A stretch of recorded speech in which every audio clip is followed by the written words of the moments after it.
राम राम साथियों। वेदांत एकेडमी इंदौर और अंकुरण इंस्टीट्यूट में आपका स्वागत है। आप लोगों के जो बेरोजगारी के बादल हैं वो दिन ब दिन हटते हुए नजर आ रहे हैं और इसी क्रम में एक और वैकेंसी या एग्जाम अनाउंस किया है मध्य प्रदेश सरकार ने। मध्य प्रदेश शिक्षक भर्ती 2023 के लिए, जिसमें वर्ग 1 के लिए अभी अनाउंस किया। और बहुत अच्छी बात यह है, जो लोग पढ़ने वाले हैं उनके लिए बहुत अच्छी बात है कि निगेटिव मार्किंग इंट्रोड्यूस किया है। उनके लिए अच्छी बात यह है कि जो अब पढ़ाई करके जाते थे, गलती से कुछ क्वेश्चंस गलत हो जाते थे और कुछ लोगों के तुक्के से सही हो जाते थे, तो वो जो डिफरेंस था ना, वो लक वाला फैक्टर ज्यादा काम करता था। लेकिन अब ऐसा होगा कि आप पढ़ोगे तो आपका पढ़ने वाला फैक्टर कुछ ज्यादा काम करेगा। फिर भी किस्मत तो ऊपर होती ही है, जिनकी किस्मत अच्छी होगी उनके तुक्के फिर भी सही होंगे। तो चलो आगे बढ़े। इसमें यहां पर आज हम डिस्कस करेंगे वैकेंसी में जो अलाइड सब्जेक्ट का इशू पहले बहुत ज्यादा चला था, कोर्ट तक केस गया था, उसके बारे में हम बात करेंगे। उसका क्या सॉल्यूशन करने की कोशिश की है। देन नेगेटिव मार्किंग किस तरह से होगी, पेपर पैटर्न क्या होगा, सभी के बारे में एक एक करके हम बात करते हैं। इंपॉर्टेंट जानकारी आप लोगों के लिए यहां निकाल कर रखिए, कंपाइल करके रखिए। सबसे पहले हम बात करें डेट्स को लेकर। डेट्स यहां पर ऑनलाइन आवेदन पत्र भरने का 12 जनवरी रखा है। 12 जनवरी से 27 जनवरी तक अंतिम तिथि 27 जनवरी। तो 2023 के लिए ये आवेदन होंगे और 12 जनवरी से 27 जनवरी तक होंगे। डेट इसके बढ़ने का होगा, बढ़ जाएंगे। खास बात ये है, बहुत ज्यादा नहीं बढ़ सकता क्योंकि पेपर 1 मार्च से रखा है, मतलब होली वाले मंथ में पेपर रखा है। ये आप लोग ध्यान रखेंगे। मतलब तैयारी आपको आज से ही शुरू करनी है। आपके पास 2 महीने का टाइम है, जनवरी और फरवरी। सिर्फ 1 मार्च से पेपर रखा है। 1 मार्च 2023 बुधवार से ये प्रारंभ होगा और 2 पाली में ये पेपर चलेगा। 2.5 घंटे का पेपर होगा, 9 से 11:30 और दोपहर 2 बजे से 4:30 बजे तक ये पेपर चलेगा। 2 पालियों में ये पेपर रखा है। डेट्स आप लोग ध्यान रखेंगे, 12 जनवरी से 27 जनवरी। देन उसके बाद पेपर की डेट 1 मार्च 2023। मैनेज करना सरकार का काम है कि वो कैसे मैनेज करेंगे, आपको नहीं सोचना है। और जानकारी हम देखें, उच्च माध्यमिक शिक्षा शिक्षक पात्रता परीक्षा संबंधी विभागीय नियम में आपको सिर्फ देखना है। जो समझने का है वो ये है कि यहाँ पर जो मार्क्स हैं, जो न्यूनतम मार्क्स हैं अनुसूचित जाति, अनुसूचित जनजाति, अन्य पिछड़ा वर्ग, दिव्यांग और आर्थिक रूप से कमजोर ईडब्ल्यूएस के लिए, वो रखा है 50%। न्यूनतम अंक 50% रिजर्व के लिए, जिन्हें कहीं ना कहीं रिजर्वेशन मिला है, और अन्य के लिए रखा है इनने 60%। तो आप लोग ध्यान रखेंगे उसको, नेगेटिव मार्किंग के साथ में 50% और 60%। अगर क्या 150 नंबर का पेपर है तो 50% होगा 75 और 60% होगा 90 मार्क्स। 90 नंबर यहां लेकर आने पड़ेंगे और लिख दिया जाए यहां पर 90 मार्क्स आपको यहां चाहिए होंगे, 90 नंबर, और यहां चाहिए होंगे 75। अगर आपने पढ़ा है ठीक से तो आप करने में ये सक्षम भी होंगे। तो बहुत अच्छे से आपको यहां पर पढ़ाई करनी होगी। देन आगे बढ़े। और जानकारी खास क्या, जो नेगेटिव मार्किंग है, सैलरी, हाँ सैलरी इसमें 36,200 से ज्यादा होगी, प्लस होगी, और उसमें महंगाई भत्ता दिया जाएगा। यहां थोड़ी सी चालाकी ये की है, जो भर्ती नियम 2018 के नियम 13 के अनुसार परिवीक्षा अवधि में जो वेतन दे होगा वो वही रहेगा जैसा ट्रेडिशनली चला आ रहा है। 70% 80% वाला जो फॉर्मूला है उसी को यहां पर अमल किया जाएगा। परिवीक्षा अवधि जो 3 साल की रखी गई है, परिवीक्षा पूरी होने के बाद पूरी सैलरी दी जाती है। तो इस फिगर को आप जो परिवीक्षा है उसके बाद समझें। अब हम आगे देखें मूल्यांकन पद्धति। मूल्यांकन पद्धति में आपको ध्यान क्या देना है, मूल्यांकन पद्धति में आप समझ कर रखना, नेगेटिव मार्किंग क्या रखा है, ऋणात्मक मूल्यांकन होगा। प्रति 4 प्रश्नों के गलत उत्तर पर 1 अंक काट लिया जाएगा। मतलब 4 प्रश्न अगर सही हैं और 4 प्रश्न गलत किए हैं और 1 सही किया है तो वो पूरा क्या हो जाएगा, 0। नेगेटिव मार्किंग क्या है, 1/4 या 25% नेगेटिव मार्किंग है। या नंबर में बोले, यहां नंबर में हम समझते हैं 1 नंबर मिलेगा सही क्वेश्चन का और 0.25 कटेगा गलत का। ये आपकी है नेगेटिव मार्किंग। उम्मीद है क्लियर होगा आपको। अब चलते हैं आगे की तरफ। त्रुटिपूर्ण प्रश्न वगैरह ये सब कहानी पुराने जैसी है।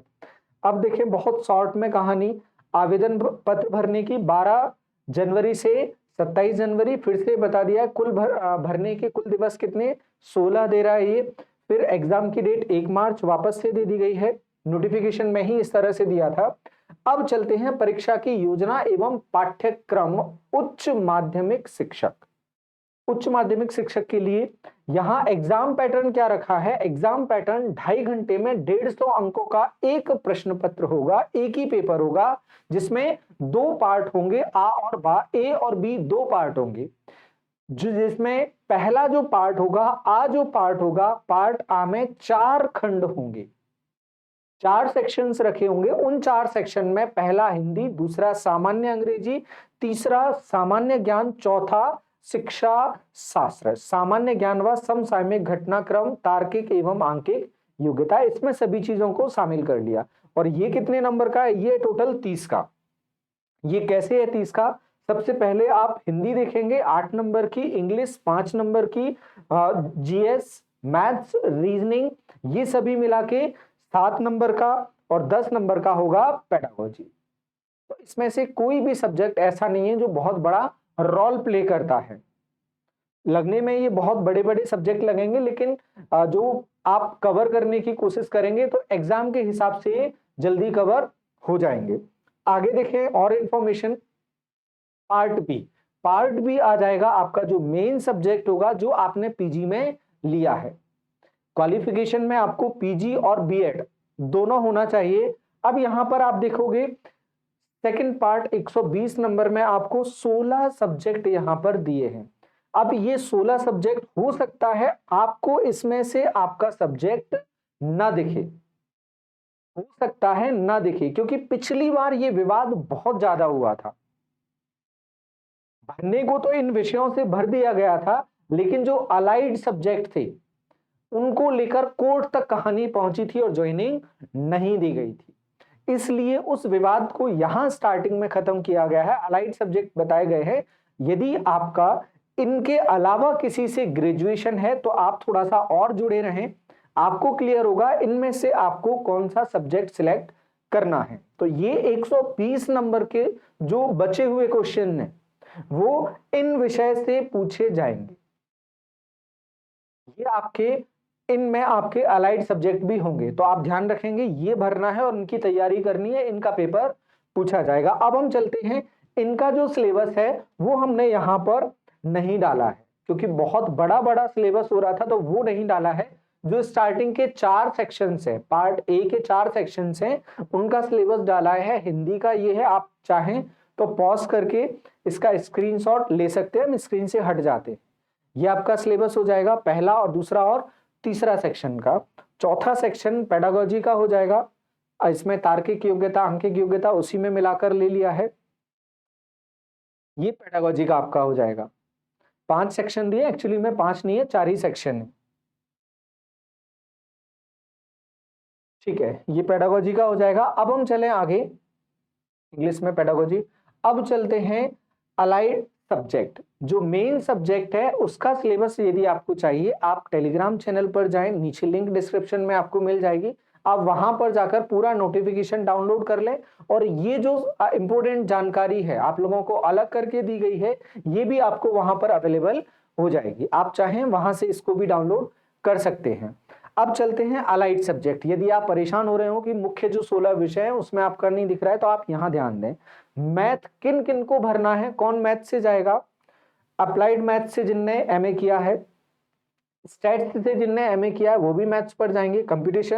कंप्यूटेशनल मैथमेटिक्स वाले भी मैथ्स में जाएंगे। औद्योगिक गणित भी वहीं, इंजीनियरिंग मैथ्स वो भी वहीं जाएगा, मैथमेटिकल साइंस वहीं, प्योर मैथमेटिक्स भी वहीं, ऑपरेशनल रिसर्च भी वहीं पर रहेगा मैथ्स में।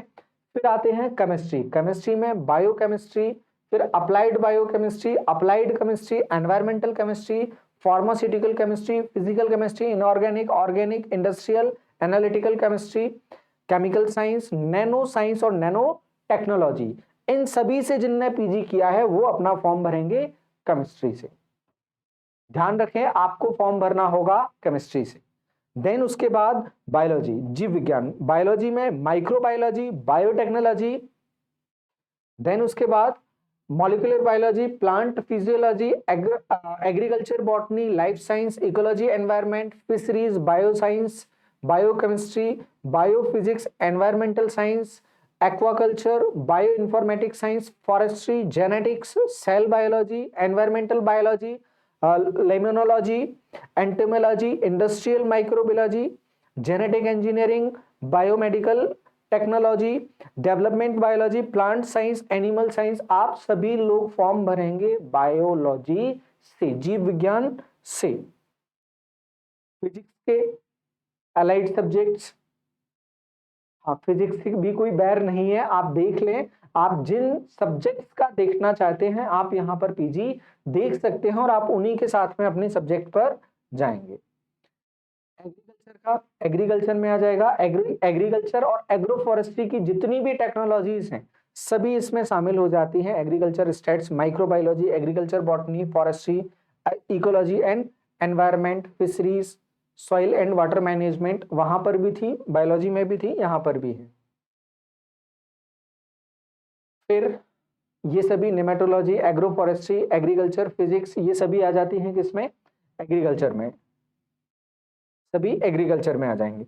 अब चले हम हिंदी साहित्य। हिंदी साहित्य में भाषा विज्ञान से जिसने एमए किया है, अनुवाद विज्ञान से किया है, संस्कृत से किया है, सभी लोग आ जाएंगे हिंदी में। संस्कृत वाले भी हिंदी में आएंगे, वो परेशान ना हो। फिर संस्कृत वाला योग वाले आ जाएंगे संस्कृत और संस्कृत साहित्य में।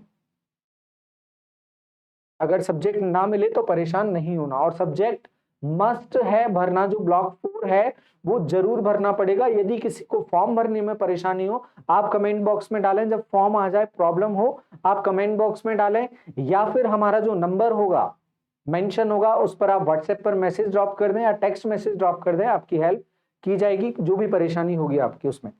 राजनीति शास्त्र, लोक प्रशासन, पिछली बार लोक प्रशासन वाले काफी परेशान हुए थे और कुछ भी नहीं हुआ। अंतरराष्ट्रीय संबंध, मानवाधिकार, राजनीतिक, अर्थनीति और जनसंख्या विज्ञान, ये सभी शामिल किया है राजनीति शास्त्र में। भूगोल में समुद्र, मौसम और पॉपुलेशन स्टडीज और डेमोग्राफी, सभी को इसी में शामिल किया है। इसी तरह से हिस्ट्री में आधुनिक, मध्य, प्राचीन, यूरोपीय, कंपोजिट हिस्ट्री, कल्चरल और archaeology, art history, ancient Indian history, culture in archaeology, सभी को इसी में शामिल किया है हिस्ट्री में। समाजशास्त्र में social work, master in social work MSW होता है। मानव शास्त्र, एंथ्रोपोलॉजी, सोशल एंथ्रोपोलॉजी, ये सभी शामिल किया है समाजशास्त्र में। देन उसके बाद होम साइंस, होम साइंस में इतने सारे सब्जेक्ट हैं, आप स्क्रीनशॉट के साथ में देख सकते हैं। देन उसके बाद कॉमर्स, कॉमर्स के सभी, accounting, cost accounting, finance, MA commerce, account management वगैरह, एमकॉम वगैरह सभी इसमें शामिल किया है। अर्थशास्त्र, इकोनॉमिक्स से applied economics, business, master of business economics, ये सभी इसमें शामिल किया है अर्थशास्त्र में। और ये बचे हुए इंग्लिश का हो जाएगा, उर्दू का हो जाएगा, उर्दू शामिल किया है। ये थे आपके सब्जेक्ट्स, और इन सब्जेक्ट्स को आपको भरना ही पड़ेगा, ये यहां पर मेंशन किया है। अप्लाइड शब्द का अर्थ प्रायोगिक, व्यवहारिक, अनुप्रयुक्त होता है। जो अप्लाइड फॉर्म में आ जाते हैं, जो मेन सब्जेक्ट है, उनके अप्लाइड फॉर्म या प्रयोगात्मक या व्यवहारिक रूप जो दूसरे विषय हैं उनको माना जाता है, इसलिए इन्हें यहां पर अप्लाइड फॉर्म में दिया है। अतः स्नातकोत्तर, पीजी, स्नातक स्तर पर मान्य ऐसे मुख्य विषय, सह विषय जिनके आगे अप्लाइड लिखा होगा वे भी मान्य होंगे। ये सभी आपके अप्लाइड दिए हुए थे। पीजी स्तर पर मान्य सभी सह विषय अप्लाइड विषय में से ऐसे सह विषय जो संयुक्त रूप से 2 या अधिक विषयों के संयोजन से हो अथवा एक विषय के साथ अन्य विशिष्ट जुड़ा हो को भी मान्य किया जाएगा। एक सब्जेक्ट जुड़ा हो या दूसरा जुड़ा हो तब भी क्या माना जाएगा, उसको अप्लाइड में माना जाएगा। अप्लाइड विषयों में पीजी उत्तीर्ण अभ्यर्थियों को स्नातक स्तर पर कॉलम 4 में अंकित विषय में स्नातक उपाधि अर्जित करना अनिवार्य है, ये अप्लाइड विषय वाले ध्यान रखेंगे। बाकी तो इसमें ठीक है, कॉलम 4 का ही बोला है, कॉलम 4 आपको जरूर भरना पड़ेगा, वहां कहीं भी परेशानी जाती है आप मैसेज ड्रॉप करें, याद रखें नेगेटिव मार्किंग है, बहुत अच्छे से पढ़ाई करें। और इस नोटिफिकेशन में अगर आपको कुछ भी लगता है, कोई भी प्रॉब्लम है, जानकारी छूट गई है, एज को लेकर है, एज को लेकर भी यहाँ क्लियर नहीं किया है, मिनिमम 18 बोला है, उसके 21 बोला है, उसके बाद उनने जानकारी नहीं दी है कितनी एज तक। और आपको नोटिफिकेशन में जो भी बचेगा वो होगा सिर्फ सिलेबस। तो आप सिलेबस के लिए जो मेन नोटिफिकेशन है वो भी टेलीग्राम चैनल से प्राप्त कर सकते हैं। उम्मीद है आप जिस इंफॉर्मेशन के लिए वीडियो देख रहे होंगे आपको सभी जरूरी इंफॉर्मेशन मिल गई होगी। फिर भी आपको लगे, कमेंट्स ओपन है, आप कमेंट्स करें और आपको इसका जवाब दिया जाएगा। जुड़े रहें, बहुत बहुत धन्यवाद जुड़ने के लिए।